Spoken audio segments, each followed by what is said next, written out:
لله نحمده ونستعينه ونستغفره ونؤمن به ونتوكل عليه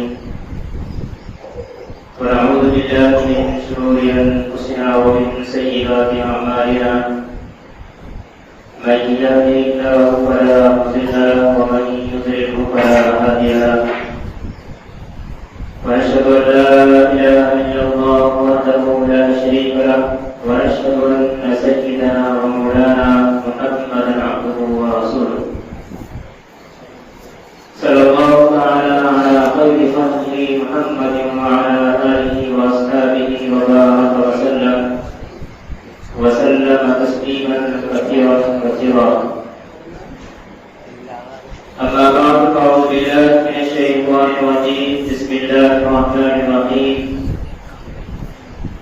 يا أيها الذين آمنوا ادخلوا في السلم كافة ولا تتبعوا خطوات الشيطان إنه لكم عدو مبين.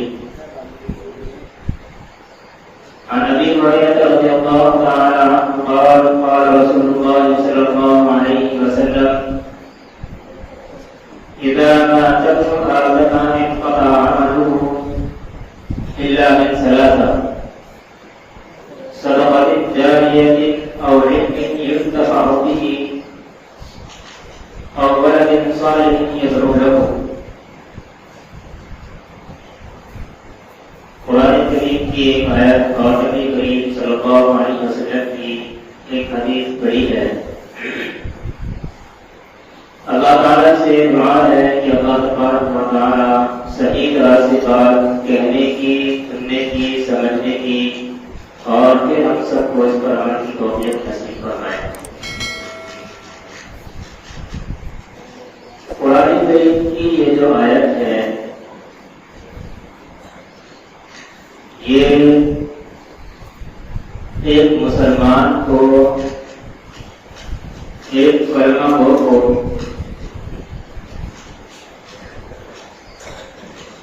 اس کا اصل مقصد اور اسلام کیا چیز ہے اس کے بارے میں بتلاتی ہے. بعض چیزیں وہ ہوا کرتی ہیں کہ اگر ان کو تھوڑا سا پڑھ لیا جائے، باقی چھوڑ دیا جائے تو شاید کام چل جائے. مثال کے طور پر ایک انسان ہے، بھوک لگی، 2 روٹی کھا سکتا ہے بھوک کے دوران، لیکن اس میں سے پھر ایک کھائی اور ایک چھوڑ دی. گویا تو اس نے آدھی بھوک پر اکتفا کیا اور کام ختم کر دیا. تو یہ اس کے زندہ رہنے کے لیے کافی ہے. لیکن اسلام ایک ایسی چیز ہے جب تک اس کے اندر پورے داخل نہ ہو جائے. اللہ تبارک و تعالیٰ کا یہ اعلان، اے ایمان والو اسلام میں پورے داخل ہو جاؤ، یہ ہوگا نہیں. ادخلوا فی السلم کافہ. آگے کی ارشاد فرماتے ہیں ولا تتبعوا خطوات الشیطان، اور تم لوگ شیطان کی پیروی، شیطان کی اتباع مت کرو. کیا وجہ ہے؟ سوال بنتا ہے. اللہ تعالیٰ کہتے ہیں اس وجہ سے انہ لکم عدو مبین، اس لیے کہ وہ تمہارا بڑا دشمن ہے. انسان کو معلوم ہے، بتلا دیا گیا ہے، بڑا آدمی آپ کی تلاش میں لگا ہوا ہے اور وہ آپ کے قتل کے ڈرتے ہیں، آپ کو مارنے کے ڈرتے ہیں. اب اگر وہ اسی کے ساتھ دوستی لگا رہا ہے یا اس کی طرف قدم بڑھا رہا ہے اور وہ چاہ رہا ہے کہ میں اس کے ساتھ دوستی کر لوں، جو کام یہ کر رہا ہے وہ کام میں بھی کروں، تو یہ بہت بڑی بیوقوفی ہے. اللہ تعالیٰ نے انسان کو عقل جو دی ہے یہ اسی وجہ سے دی تاکہ وہ اچھے اور برے کے درمیان فرق کر سکے. اچھی کیا چیز ہے، بری کیا چیز ہے، یہ سب انسان کو پتہ چل جاتا ہے جبکہ وہ علماء کرام کے درمیان یا اپنے بڑوں کے پاس بیٹھے تو اس کو معلوم ہو جاتا ہے. یہ انسان کی نیچر ہے. اللہ تعالیٰ نے ایک طرف آپ کو بنایا ہے تو ایک طرف باغات بنائے ہیں، اور ساتھ میں اللہ نے امر دے دی ہے کہ بھائی اس میں ہاتھ دو گے تو جل جائے گا، اور اس کو چھوڑے تو آپ کو سکون ملے گا. بدلا دیا اللہ تبارک و تعالیٰ. پھر بھی اگر انسان اپنے آپ کو باغات میں گھومنے کے بجائے، درختوں کو چھونے کے بجائے آپ کو پکڑتا ہے اور انگارے ہاتھ پر رکھتا ہے تو یہ اس کی بےخودی ہوگی. آپ کر کے دیکھ لیں، کسی نے انگارا اٹھایا اور ہاتھ جل گیا تو کیا کہا جائے گا کہ بھائی کیا ہوا؟ کہ یار وہ راستے میں ایسے آگ بڑی ہو گئی کہ میں نے اٹھا لیا. پر تجھے پتا نہیں تھا یہ آگ جلا کی ہے، تیرے اندر اتنا بھی دماغ نہیں کہ یہ آگ جلا کی ہے، یہ جلا سکتی ہے، اگر آپ پیر رکھیں گے جلا دے گی. تو کیا آپ کے اندر عمل نہیں تھی؟ تو گویا کہ یہ انسان کی عمل بتا رہی ہے کہ یہ چیز جلا کی. حضرت مفتی اختر عثمانی صاحب ابھی قریب میں انتقال فرمائے، پاکستان کے صدر مفتی رہے. اللہ تعالیٰ کے قبر کو نور سے منور فرمائے اور ان کے درجات کو بلند فرمائے. اپنی کتاب میں ایک بہت زبردست واقعہ لکھا ہے. بعض حضرات نے شاید وہ سنا ہو، لیکن بہت سے لوگ ہیں جنہوں نے وہ واقعہ نہ سنا ہو. حضرت نے لکھا ہے اسی آیت کے تحت، یا ایھا الذین آمنوا ادخلوا فی السلم کافۃ، اے ایمان والو تم پورے اسلام میں داخل ہو جاؤ. کہ ایک شخص ہے، شیخ ہے، اللہ والا ہے بظاہر، لیکن اسلام کے تمام احکام کو قبول کرنے کے باوجود اور ان پر عمل کرنے کے باوجود اسلام کی صرف ایک چیز کو منع کرتا ہے کہ ایسے نہیں. انہوں نے کہا، لکھا ہے کہ جب ان کا انتقال ہوا تو ان کو دفنا دیا گیا. دفنایا پاکستان کے اندر، کافی دن گزرے اور پھر کسی دوسرے شخص کا انتقال ہوا. اب جیسے ہمارے یہاں پر پاکستان ہے تو وہاں پر جگہ تلاش کرتے ہیں کہ بھائی پرانی قبر کون سی ہے تاکہ ہم اس کو وہاں دفنا سکیں، ان کے لیے قبر تیار کر سکیں جس کا بھی انتقال ہوا. تو تلاش کیا گیا تو پتا چلا کہ یار یہ قبر کافی پرانی ہو چکی ہے، یہاں پر بہت ہوتی ہے. جب کئی عرصے بعد وہ وہاں پر قبر کھودی گئی تو جناب اس قبر کے اندر سے وہاں تو یہ چاہیے تھا کہ کسی مرد کی ہڈیاں نکلتی، مرد کا جسم نکلتا ہے، لیکن وہاں کسی عورت کی ہڈیاں نکل رہی جس میں نکلتا. لوگوں کو اچھا ہوگا کہ یار یہ تو بڑا شیخ تھے، بڑا شخص تھے اور بڑا اللہ والے تھے، یہ کیسے ہو گیا؟ اس کی تحقیق کی گئی، بہت زیادہ چھان بین کی گئی تو پتا چلا کہ ایک صاحب وہاں پر موجود تھے. وہ کہنے لگے کہ میں اس عورت کو جانتا ہوں، اس لڑکی کو جانتا ہوں، مجھے جانتا ہوں کون ہے. وہ کہنے لگے کہ بھائی آپ کیسے جانتے ہیں؟ کہ بھائی میں اس لڑکی کو اس وجہ سے جانتا ہوں، اس نے خفیہ طور پر کلمہ پڑھ لیا تھا اور یہ مسلمان ہو گئی، لیکن اس کا تعلق جو تھا وہ عیسائی مذہب سے تھا، اور یہ اس وجہ سے، اور اس کا انتقال کچھ دن پہلے ہوا ہے. میں وہاں موجود تھا اور میں یہاں پر چھٹی گزارنے کے لیے آیا ہوں، چھٹی میں آیا ہوا ہوں. میں جا کر اس کی تحقیق کروں گا، وہاں دیکھوں گا کیا ماجرا ہے، کیا بات ہے، سے معلوم کروں گا. تو انہوں نے بیان کیا تو لوگوں کو تسلی ہوئی کہ شاید پتہ چل جائے. اب یہ صاحب یہاں سے نکلے ہیں عرب سے اور جا کر یہ اس جگہ پر معلوم کیا جہاں عیسائیوں کا قبرستان تھا کہ آپ کے یہاں فلاں لڑکی تھی، آپ نے اس کو دفن کیا تھا. کہ جی ہاں. کہ ذرا وہ قبر مجھے دکھاؤ، آپ نے اس کو کہاں دفن کیا تھا. عام طور پر ہمارے یہاں جو مردوں کو دفن کیا جاتا ہے ان کا طریقہ صرف سیدھا سادہ ہوتا ہے کہ وہ کفن میں لپیٹ کر کے اور گڑھے میں ڈال دیتے ہیں، لیکن ان کے یہاں ایک بہترین صندوق تیار کیا جاتا ہے تابوت کی طرح، اس میں مردہ جسم کو رکھتے ہیں اور وہ زمین پر رکھ دیتے ہیں۔ انہوں نے کہا کہ یہ کیا بات ہے کہ نہیں بس دیکھنا ہے، میں دیکھنا چاہتا ہوں کہ اچھا چلو۔ اب جناب کو جب لے کر کے گئے جہاں اس لڑکی کو دفن کیا تھا وہ قبر کھولی گئی، دیکھا گیا تو جس جگہ سے لڑکی کی لاش نکلنی چاہیے اس جگہ سے اس شخص کی لاش نکل رہی ہے جو آپ نے دفن کیے گئے۔ لوگوں کو اور زیادہ حیرت ہوئی کہ یار جس آدمی کو وہاں دفن کیا وہ یہاں موجود ہے اور جسے یہاں دفن کیا وہ وہاں موجود ہے، یہ ہو کیا رہا ہے؟ لوگوں کے دماغ میں خلبل مچی اور ہلچل مچی لوگوں کے درمیان، ہو کیا رہا ہے؟ تحقیق کے باوجود پتا چلا، انہوں نے شیخ کی بیوی سے معلوم کیا کہ یہ کیا عمل کرتے تھے ایسا کہ ان کو دفن یہاں کیا گیا ہے، لاش وہاں موجود ہے، اور جس کو وہاں دفن کیا گیا ہے لاش یہاں موجود ہے، یہ ایسے کیا عمل کرتے تھے؟ وہ کہنے لگے آئیڈیا ان کی میری بات تو سب ٹھیک ٹھاک تھی، کچھ بھی نہیں تھا، لیکن صرف یہ ایک بات کہا کرتے تھے کہ اسلام کے اندر جو جنابت کا غسل ہوتا ہے صحبت کی وجہ سے جو غسل واجب ہو جایا کرتا ہے، فرض ہو جایا کرتا ہے، یہ اسلام میں نہیں ہونا چاہیے تھا، یہ غلط ہے۔ اور عیسائی مذہب میں جنابت کا جو غسل ہوتا ہے وہ ان کے یہاں نہیں ہوتا۔ گویا کہ انہوں نے اسلام کے ایک حکم کو غلط قرار دیا، اس کی وجہ سے اللہ تبارک و تعالیٰ نے مسلمانوں کو قبرستان سے نکال کر کے ان کو عیسائی قبرستان میں پہنچا دیا۔ اور ہمارا کیا حال ہے؟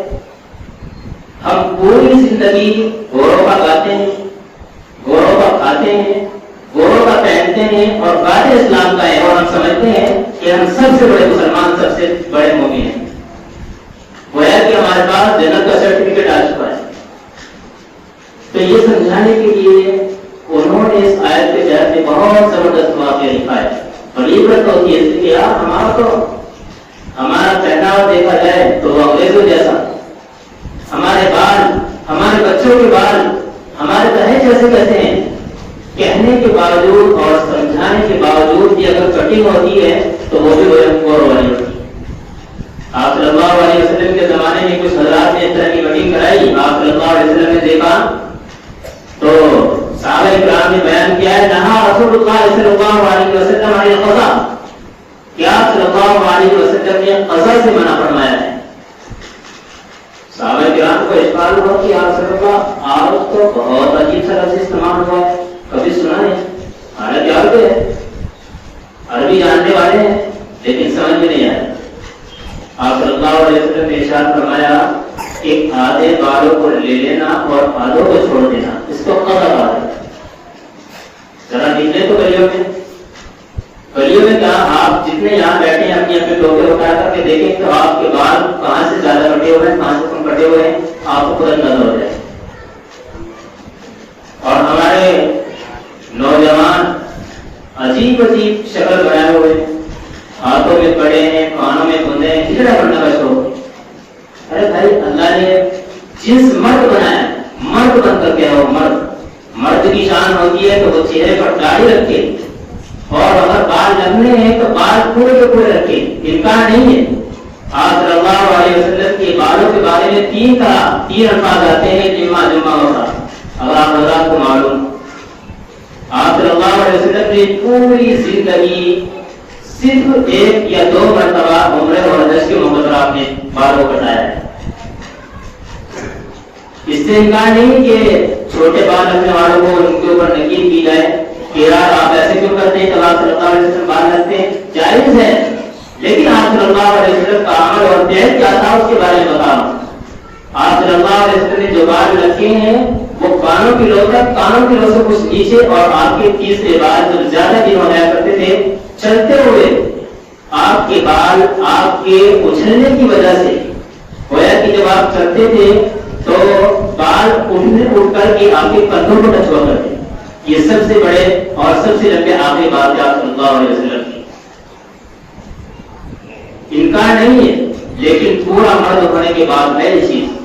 کبھی آپ یہ صرف آدھے کو پکڑے اور آدھے کو چھوڑ دیں. یا لیکن آمنوا ادخلوا فی السلم کافہ ایسی بنا. اسلام کو لینا ہے پورے پورے لو، ورنہ بھائی راستہ دوسرا بھی اختیار کر سکتے ہیں. کیوں دوسروں کو شک میں ڈال رکھا یار مسلمان ہے کہ نہیں ہے. ہم خود کنفیوز ہیں اس بارے میں کیا سامنے بندہ آ رہا ہے سلام کیا جائے کہ نہ کیا جائے. ابھی گزشتہ ہفتے میں گشت ہوا نا، ان کو معلوم کرو تو سبھی ایک جیسے تھے، تو پتہ چلا انہوں نے بعد میں بتایا کہ یار یہ تو دوسرے قوم کا آدمی. مجھے بڑا افسوس ہوا کہ یار میں نے سب سے ہاتھ ملایا ہے ان سے اور مجھے پتا بھی نہیں ہے سب ایک کیسے کر رہی ہوں. اگر وہ اس کے چہرے پر داڑھی ہوتی، اس کے سر پر ٹوپی ہوتی یا کم از کم اگر اس کا لباس ہی مسلمان ہوتا تو اس کو پتہ چل جاتا کہ آج مسلمان ہے. لیکن معلوم نہیں ہوتا، نہ ان کے سلام کا پتہ چلتا ہے ان کو سلام کیا جائے کہ نہیں کیا جائے. بعد میں پھر اشکال کرتے ہیں اور سوال کی کوشش ہوتی ہے کہ آپ فلاں آدمی ایسا ہے فلاں آدمی ایسا ہے، وہ سلام ہی نہیں کرتا. اس کے اندر میں آ گئی ہے، اس کے اندر تکبر آ گیا ہے، طرح طرح کی باتیں پیدا ہوتی ہیں چیزوں میں.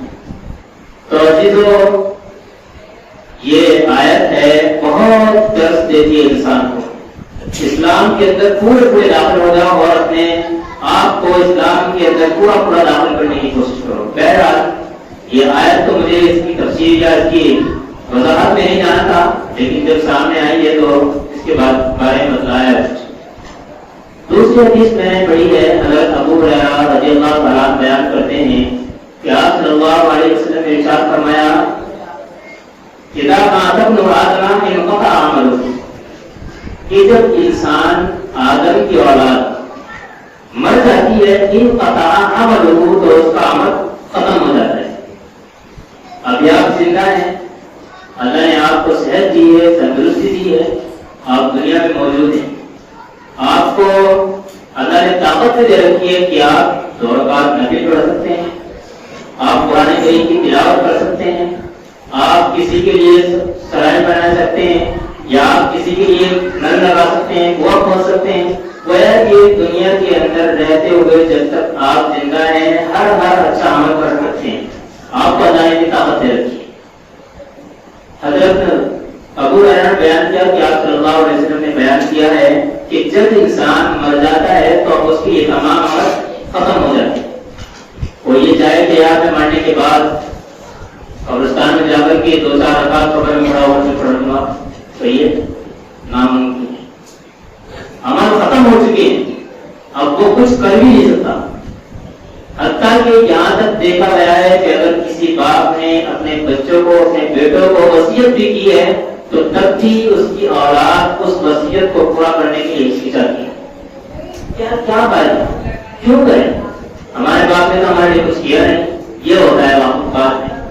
اس لیے جب تک دنیا میں موجود ہیں اور اللہ نے صحت اور تندرستی دے رکھی ہے تو زیادہ سے زیادہ حتی الامکان جہاں تک آپ کے اندر ہمت ہے، اللہ تعالیٰ کہتا ہے لا یکلف اللہ نفسا الا وسعها، کہ اللہ نے انسان کو اس کی نفس کی جو طاقت ہے اس سے زیادہ اس کے اوپر بوجھ نہیں ڈالتا، اس کا مقرر نہیں بناتا اللہ تبارک و تعالیٰ.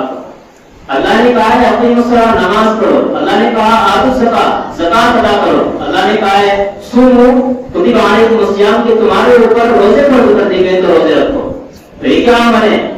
انسان کی طاقت رکھتا ہے، اس کے اندر اتنی وسعت ہے کہ وہ 4 رکعت نماز پڑھ سکتا ہے، وہ زکات ادا کر سکتا ہے جب اللہ نے اس کو مال دیا ہے. غریب کے بارے میں تو کبھی نہیں کہا ہے، نہ حدیث میں آیا نہ قرآن میں آیا ہے. اور کہا بھی کیا ہے کہ جس کے اوپر 1 سال جب اس کے پاس سونا چاندی یا مال اتنا ہے کہ اس کے اوپر 1 سال گزر جائے، اب آپ اس کا حساب لگا کر کے 40 پیسہ نکال، تو یہ زکات ہے. غریب کے بارے میں تو کبھی آپ نے نہیں سنا ہو کہ آج زکات ادا کرے گا، بھائی اس کے پاس ہے ہی نہیں. لیکن جو چیز کامن ہے، اللہ تعالیٰ نے جو نماز رکھی ہے، غریب ہو، امیر ہو، بادشاہ ہو یا کوئی غلام ہو، اللہ تبارک و تعالیٰ نے سب کو برابر کر دیا، سب کو بڑھے کر دیا. حتیٰ کہ یہ آیا ہے کہ اگر کوئی عورت ایسی ہے جو درد ذہن میں مبتلا ہے، انہیں سے معلوم کر کے دیکھیں درد ذہن ہوتا کیا ہے. اس کا بچہ ہونے والا ہے اور وہ درد سے تڑا رہی ہے، رو رہی ہے، تڑپ رہی ہے، اور اس کے اوپر سے وہ وقت جو نکل رہا ہے تو نماز کا وقت گزر رہا ہے، تو کہا ہے لکھا ہے کتابوں میں کہ اس کے اوپر وہ نماز فرض ہوگی، اس کو پڑھنی پڑے گی. میں جو نفاس ہوتا ہے اب تو ناپاک ہو چکی ہے. اللہ نے عورت کے لیے حیض میں اور نفاس میں نماز کو معاف کیا ہے تو اس کی تو کوئی وجہ نہیں بنتی. لیکن بچہ پیدا ہونے سے پہلے جب تک اس کو نفاس نہیں آیا ہے تب تک کی جو اس کے اوپر نماز ہوئی ہے وہ بھی پڑھنی پڑے. اس سے زیادہ تکلیف میں کون ہو سکتا ہے؟ اور ہم کیا ہے، سر میں درد ہوا یا سر میں درد ہے، پیر میں درد ہوا چلا نہیں جا رہا، بس ذرا سی باتوں کو لے کر کے بہانے بنانا شروع کر دیتے. تو اللہ نے جو انسان کو بنایا ہے یہ تاکہ عمل کر کے اپنے آپ کو جنت کا مستحق بنایا، جنت کا مستحق ٹھہرائے. لیکن اگر یہ عمل نہیں کرے گا ان قطع عمل ہو، جیسے ہی دنیا سے آنکھ بند ہوئی سارے عمل ختم ہو جائے. پھر آگے ہوتا کیا ہے، اس کے لیے کچھ دروازے کھلتے ہیں. اس کے بارے میں آیا صدقہ جاریہ، کوئی سامان اس نے کسی کو دیا، کوئی صدقہ کیا وہ اس کو فائدہ پہنچائے گا. اور علم ینتفع بہ، ایسا علم جس کے ذریعے سے لوگ فائدہ اٹھا رہے ہیں، جس کے ذریعے سے لوگ معلوم کر رہے ہیں کہ یار یہ عالم ہے یا قاری ہے یا حافظ ہے، ہمیں اس سے معلوم کرنا چاہیے، جس کے ذریعے سے لوگ فائدہ اٹھا رہے ہو تو یہ علم بھی کل قیامت کے دن اس کے لیے اجر کا باعث بنے گا. اور اسی طریقے پر ایک ہوتا ہے ولد صالح یدعو بہ، ولد صالح یدعو بہ، یہ بہت بڑا لفظ ہے اور یہ آج کے دور میں ہر کسی کو نصیب نہیں ہوتا. ولد صالح بنائے گا کون؟ جس نے اسلام کو پورے طور پر اپنے اندر ڈالا ہوگا.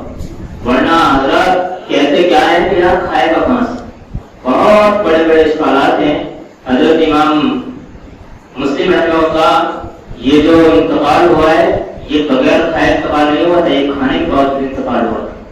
کسی حدیث کی تلاش اور جستجو میں لگے اور تلاش کرتے کرتے کھجور کا ٹوکرا صاف کر دیا تو بیچارہ میں انتقال ہو گیا. لیکن ہم کہتے کیا ہیں کہ یار کھائے گا کہاں سے؟ ارے بھائی جس اللہ نے پیدا کیا ہے، دو ہاتھ دیے ہیں، دو پیر دیے ہیں، اور سب سے بڑی بات جب آپ کے اندر اتنی صلاحیت بھی نہیں تھی، جس نے آپ کے کھانے کے لیے آپ کی ماں کی چھاتی کے اندر دودھ اتارا ہے تو یہ کوئی ذات کوئی دوسری ہے. یہ بھی بتا ہے قدرت ہے کہ اس نے آپ کو، آپ کے اندر اتنی ہمت بھی نہیں تھی کہ آپ کچھ حاصل کر سکیں، اس نے آپ کے کھانے میں تیار کر دیا، آپ کے پینے کے لیے تیار کر دیا. تو یہ کیا بات بتا